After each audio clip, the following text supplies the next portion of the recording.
Hello friends, आज मैं आपके साथ डिस्कस करूंगा इकोनॉमिक्स का एक टॉपिक जिसका नाम है व्हाट इज़ इकोनॉमिक्स। इकोनॉमिक्स है क्या? What is economics all about? Economics करती क्या है?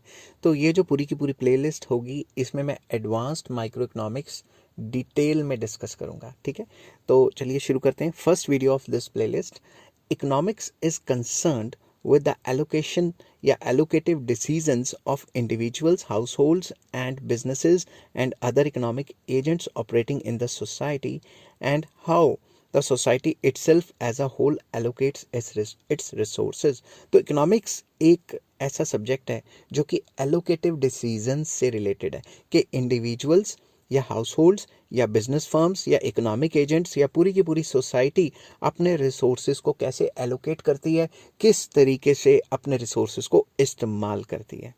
As far as individual units are concerned, they are divided into two broad categories. जो इंडिविजुअल यूनिट्स हैं, इंडिविजुअल मतलब एक अकेला यूनिट जो है वो टू कैटेगरीज में जो है क्लासीफाई किया गया है, consumers and producers. In economics, we assume that these individual units act rationally। पूरी की पूरी इकोनॉमिक्स में हम ये एज्यूम करते हैं कि ये जो यूनिट्स हैं, इंडिविजुअल यूनिट्स हैं, ये रैशनली एक्ट करेंगे। रैशनल पर्सन वो पर्सन होता है जो अपने पैसे को खर्च करके मैक्सिमम सेटिस्फैक्शन लेना चाहता है।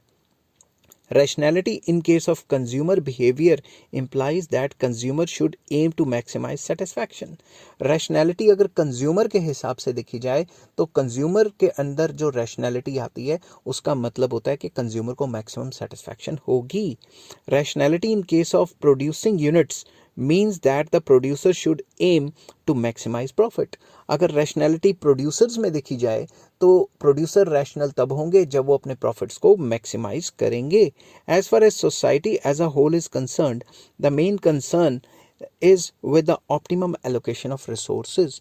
तो पूरी की पूरी सोसाइटी को रैशनैलिटी तब होगी कि जितने भी सोसाइटी के जो रिसोर्सेज हैं उनकी ऑप्टिमल एलोकेशन, कई बुक्स में इसको ऑप्टिमम एलोकेशन लिखा हुआ है, कई बुक्स में इसको ऑप्टिमल एलोकेशन लिखा हुआ है। ओवरऑल इसका मतलब होता है कि fuller utilisation of society's resources होगा। ठीक है। In the post-Second World War period, a number of underdeveloped countries of Asia, Africa, and Latin America have won independence and are now engaged in the task of national reconstruction। ये हम सबको पता है कि second world war के बाद जो Asian countries, African countries, Latin American countries हैं, कई कंट्रीज़ हैं जो आज़ाद हुई और अभी भी वो अपनी पूरी की पूरी कंट्री को या पूरे के पूरे मुल्क को, देश को वो रिकन्स्ट्रक्ट करने में लगी हैं ताकि वो कंट्रीज़ डेवलप हो पाएँ जितनी डेवलप वेस्टर्न कंट्रीज़ हैं। The main economic problem that these countries are now engaged in tackling are problems of poverty, income inequalities, and widespread unemployment and underemployment। In countries की मेन प्रॉब्लम्स क्या है? गरीबी, inequalities, बहुत ज़्यादा unemployment, under employment, etcetera etcetera. Alternative economic strategies are now being formulated to alleviate these problems on the one hand and ensure rapid economic development on the other hand।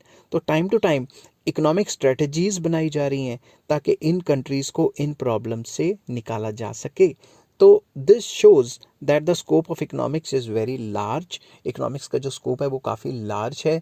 Economics deal करती है कि society, individuals and producers अपने resources को fully utilise करें ताकि वो optimum allocation करके overall income inequalities को कम कर सकें या फिर पूरे ग्रोथ रेट, पूरे सिस्टम इकोनॉमी के ग्रोथ रेट को बढ़ा सकें और सोसाइटी एज अ होल अपने जितने भी नेचुरल सोर्सेज एंड जितने भी रिसोर्सेज हैं उनको ऑप्टिमली यूटिलाइज कर सकें। तो ये सारी की सारी जो इकोनॉमिक्स है इसका स्कोप दिन ब दिन बढ़ता ही जा रहा है। आई होप ये वीडियो आपको पसंद आई होगी।